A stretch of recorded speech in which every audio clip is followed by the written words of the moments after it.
नमस्कार मंडळी. तर ही काही दिवसांपूर्वीची क्लिप आहे. तर मी केसांना ना जवळ-जवळ 6 महिन्यापेक्षा जास्त महिने झाले होते. मी कलरच केला नव्हता आणि माझे केस आहे ना कलर केल्यानंतर खूप ड्राय होतात आणि अगदी खरं-खरं सांगते की इतके ते ड्राय होतात की ते खरखरीत होतात. त्यामुळे केसांना ना खाज सुद्धा येते. म्हणून मी कलर लावणं हे शक्यतो खूप दिवस मी टाळते आणि खूप गॅप झाल्यानंतर काहीतरी सण समारंभ आले ना तरच मी केसांना कलर करते. पण आता बघा, आता गणपती होते, नंतर नवरात्र होती, तर म्हटलं छान असं आपलं ग्रूमिंग करूयात, छान दिसूयात आणि आपण जर छान राहिलो ना तर आपलं मन सुद्धा प्रसन्न राहायला मदत होते. तर ही दसऱ्याच्या दिवशी मी देवघरामध्ये केलेली पूजा होती. काल म्हणजे 10व्या दिवशी मी जी नवरंग आराधना केली होती त्याचा रंग जांभळा होता. त्यामुळे मी काही जास्त चेंजेस केले नव्हते देवाऱ्यामध्ये. फक्त आज खूप दिवसांनी स्वामी समर्थ महाराजांना त्यांच्या मूळ रूपामध्ये पाहून मला खूप छान प्रसन्न वाटत होतं. तर देव्हाऱ्याला सुद्धा मी तोरण लावून घेतलं होतं. छान देवांना गजरे अर्पण केले होते आणि खरं सांगू का राधाकृष्णाला सुद्धा मी पहिल्या दिवशी पांढऱ्या रंगाचे वस्त्र हे परिधान केले होते आणि त्यानंतर मग मी त्यांचे वस्त्र नव्हते चेंज केले. त्यामुळे आज दसऱ्याच्या दिवशी म्हटलं आपण त्यांचे सुद्धा वस्त्र चेंज करूया. तर शेवटचा रंग हा जांभळा रंग होता. त्यामुळे त्यांना सुद्धा मी जांभळ्या रंगाचे वस्त्र हे घालून घेतले होते. छान देव्हाऱ्यातले सुद्धा वस्त्र बदलले आणि संपूर्ण माझी दोन्हीकडची थीम ही जांभळ्या रंगाची होती. त्यामुळे तुम्ही बघू शकता किती सुंदर वाटत होतं. हे दृश्य बघताना सुद्धा ना एकदम प्रसन्न वाटत होतं. तर जेव्हाही ना जांभळ्या रंगाची सजावट करायची असते तेव्हा मी सुद्धा खूप उत्साहात असते, कारण माझा हा अत्यंत आवडीचा रंग आहे. तर त्याच्यामुळे ना ह्या दोन्हीकडेही जेव्हा मी जांभळ्या रंगाची सजावट करते ना तेव्हा मला मनातून खूप समाधानी वाटतं.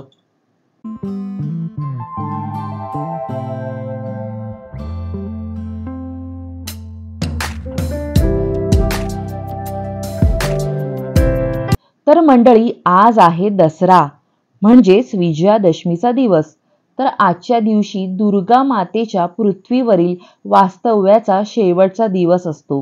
म्हणून तिला निरोप देण्यासाठी बंगालमध्ये विवाहित स्त्रिया या दुर्गा देवीला सिंदूर लावून, मिठाई देऊन निरोप देतात. तसेच एकमेकींना सुद्धा सिंदूर लावून हा सोहळा साजरा करतात. तर या प्रथेला सिंदूरखेला हे नाव आहे. तर तुम्ही पाहू शकता की आजच्या पूजेमध्ये मी बॅकड्रॉपमध्ये एक ब्लाउज पीस वापरलेला आहे आणि त्याच्यावरती हे सिंदूरखेलाचंच चित्र हे विणलेलं आहे. ते इतकं सुंदर दिसत होतं की मी म्हटलं हा ब्लाउज तर आपल्याला लगेच दसऱ्याच्या दिवशी शिवून मिळणार नाही, तर आपण ह्याचा पूजेमध्ये तरी वापर करावा. तर सिंदूरखेला हे एक स्त्री शक्ती, एकतेचे आणि देवीच्या पुढील वर्षी पुन्हा पुनरागमन होऊन येण्याच्या आशेचे प्रतीक मानले जाते. तर या दिवशी विवाहित स्त्रिया एकत्रित येतात आणि आपल्या कुटुंबाच्या दीर्घायुष्यासाठी प्रार्थना करतात. देवीच्या कपाळावर, पायांवरती सिंदूर लावतात आणि तिची कृपा आणि आशीर्वाद आपल्याला प्राप्त व्हावे यासाठी प्रार्थना करतात. तर दुर्गा पूजेच्या शेवटच्या दिवशी बंगाली स्त्रिया लाल आणि पांढऱ्या रंगाच्या त्यांच्या पारंपरिक साड्या या परिधान करतात आणि एकमेकींना कपाळाला सिंदूर लावून शुभेच्छा देतात. तर हा बंगाली संस्कृतीतील अत्यंत महत्त्वाचा सोहळा मानला जातो आणि या सोहळ्याने दुर्गा पूजेच्या समारोपाला सुरुवात होते. तर मंडळी, ही आजची माझी सरस्वती पूजनाची तुम्ही मांडणी पाहिलीतच. तर बघा, तुम्ही ह्या मांडणीमध्ये बऱ्याच गोष्टी पाहत असाल. तर दसऱ्याच्या दिवशी आपण सरस्वती मातेचीही आराधना करतो आणि यामध्ये आपली पुस्तके, याशिवाय सर्व शस्त्रांची सुद्धा आपण पूजा करतो.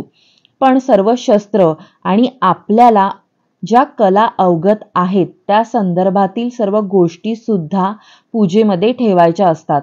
तर मग जर तुम्हाला संगीताची आवड असेल किंवा इतर कोणत्याही कलेची आवड असेल तर सर्व साहित्य ह्या पूजेमध्ये आपण ठेवत असतो. कारण मला असं वाटतं आपल्याला ज्या काही कला अवगत आहेत त्याच्या मागे कुठे ना कुठेतरी देवच आपल्या पाठीशी उभा असतो. त्याचा आशीर्वादामुळेच आपल्या ह्या गोष्टी अवगत असतात. याचाच अर्थ असा की देव आपल्याला प्रसन्न होऊन त्याने हे आपल्याला कोणत्या तरी गोष्टीसाठी ही कला प्रदान केलेली आहे आणि म्हणूनच त्याच्याप्रती आपल्याला कृतज्ञता करण्याचा, त्याच्याप्रती आपल्याला धन्यवाद मानण्याचा हा आजचा दिवस आहे. तर हा मी पूजेमध्ये वापरलेला ब्लाऊज पीस आहे. तर मी पीच मोडवरून एक साडी मागवली होती आणि तिचा हा ब्लाऊज पीस आहे. पण ह्या ब्लाऊजची अवस्था बघा, हा एक पीस आहे आणि हा एक, तर हा 2 पार्ट मध्ये आलेला आहे. हे बघा, हा अशा प्रकारे. तर ही डिझाईन आहे ना खूप छान होती, बघू शकता तुम्ही. तर त्याच्यामुळे मी एक साडी मागवली होती. पण हा ब्लाऊज पीस असा असल्यामुळे मला एक वेगळा पीस मागून हा फक्त पार्ट त्याच्यावरती पॅच म्हणून वापरावा लागणार आहे. तर तुम्ही सुद्धा ऑनलाईन खरेदी करताना ही खबरदारी घ्या, चेक करा, कारण की अशा गोष्टी आपण जेव्हा मागवतो ना तेव्हा रिटर्न पॉलिसी वगैरे पण चेक कराव्या लागतात. पण मला हे जे पॅचवर्क आहे ना ते खरंच खूप आवडलेलं आहे, तर त्याच्यामुळे मी रिटर्न नाही करणार आहे.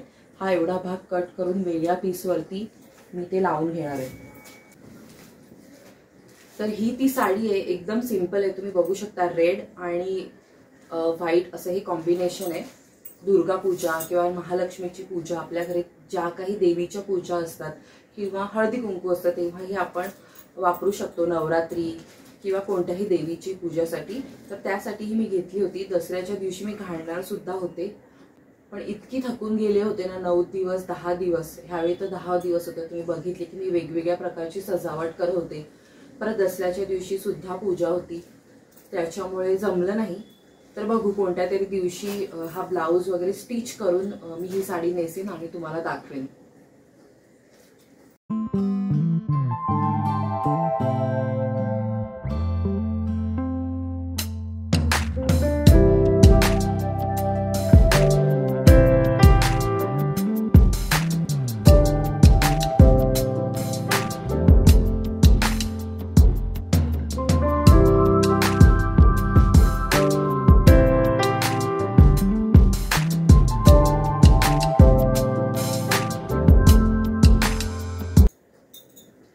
तर तुम्हाला वाटत असेल की मी हा काय पसारा घेऊन बसलीये, तर देवांची सगळी वस्त्र ना एकाच ठिकाणी राहावी म्हणून मी हा एक मोठा प्लॅस्टिकचा डब्बा घेतलेला आहे. हा स्टोरेजचा डब्बा आहे. त्याच्यामध्ये तुम्ही काही ठेवू शकता, साड्या ठेवू शकता किंवा तुम्हाला इतर काही जसे की उशीचे कवर्स वगैरे असं काही ठेवायचं असेल त्याच्यासाठी सुद्धा तुम्ही अशा प्रकारचे डब्बे वापरू शकता. किंवा तुम्हाला खाऊचे पदार्थ जरी ठेवायचे असतील तरी सुद्धा तुम्ही वापरू शकता. तर मी हा एका रंगाचे सगळे असे सॅग्रिगेट करून एका खाली एक घड्या करून ठेवते, कारण की तुम्ही माझे बघताच देवपूजा की थीम वाईज असतात. तर एका रंगाचे मग मला लगेच एका खालोखाल ही वस्त्र मिळून जातील, ह्या हिशोबाने मी सगळे ही वस्त्र अशी लावून घेतली की रेडचा एक एकत्रित असा गठ्ठा, मग त्याच्यानंतर पिवळा हिरवा असे ठेवलेले आहेत. तर त्याच्यामुळे मला माझे पूजेच्या वेळी पटकन गोष्टी सहज मिळतील आणि सोयीस्कर होतील आणि सगळ्या गोष्टी एकाच ठिकाणी राहतील. पण आधी माझ्याकडे असे वेगवेगळे प्लॅस्टिकचे पिशव्या होत्या आणि त्याच्यामध्ये ही वस्त्र ठेवलेली होती. त्याच्यामुळे माझा खूप वेळ जायचा, मला शोधत बसावं लागायचं की हे कुठे ते कुठे. पण आता मी हा फक्त वस्त्रांचा डब्बा आहे. तर देवघरामध्ये आपण जी वस्त्र घालतो ना, हा फक्त त्याच्यासाठी मी वेगळा डब्बा केलेला आहे. ही फक्त ती वस्त्र आहेत जी देवघरामध्ये आपण खाली अंथरतो.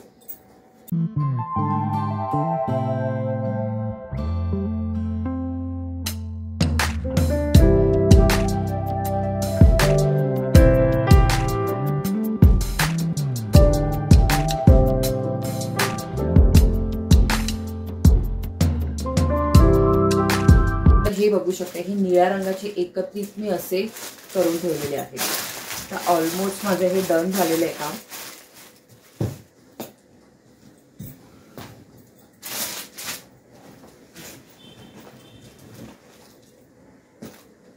तर ही होती देवाची वस्त्रांसाठीचा डब्बा. आणि बघा, देवांची जी वस्त्र आहेत जशी की स्वामींची वस्त्र आहेत, राधाकृष्णाची वस्त्र आहेत.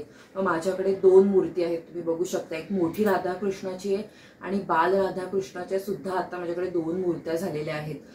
कारण की 1 नंबरची छोट्या मूर्त्या आहेत माझ्याकडे राधाराणी आणि बाळकृष्णाच्या, आणि त्याशिवाय जे मोठे थोडेसे बाळकृष्ण आणि राधाराणी आहे ते 5 नंबरचे आहेत. तर त्यांचे वेगळे वस्त्र आहेत. त्यांचे जास्त नाही आहेत कारण ते आताच घेतलेले आहेत, त्यांची हार्डली 2-4 वस्त्र असतील. पण मोठे जे मूर्ती आहेत त्यांचे भरपूर वस्त्र झालेले आहेत. आणि आता आपण नवरात्रीमध्ये सुद्धा बघितले तर ऑलमोस्ट माझ्याकडे 10 तरी वस्त्र ही देवीची झालेली आहेत. तर ती सगळी बघा, ते सगळं मी ह्याच्यात एकत्र करून ठेवलेलं आहे आणि आता हे सगळं मी इथे ठेवून पॅक करून ठेवून देणार आहे.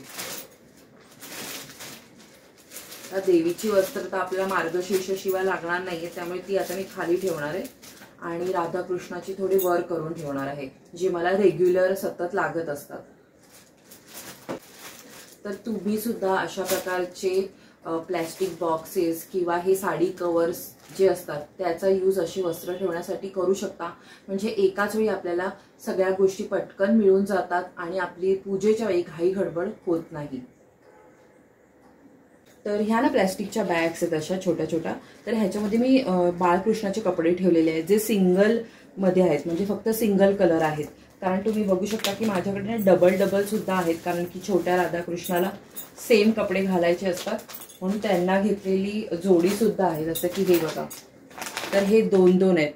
तर हे एका मी वेगळ्या पिशवीमध्ये ठेवलेले आहेत म्हणजे आपल्याला लगेच मिळतील.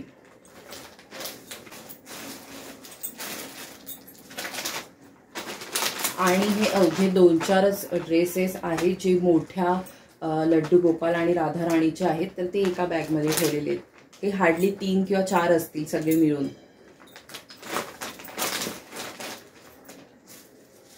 तर तुमच्याशी बोलता बोलता माझे कपडे सुद्धा वस्त्र सुद्धा देवांचे ठेवून झालेले आहेत.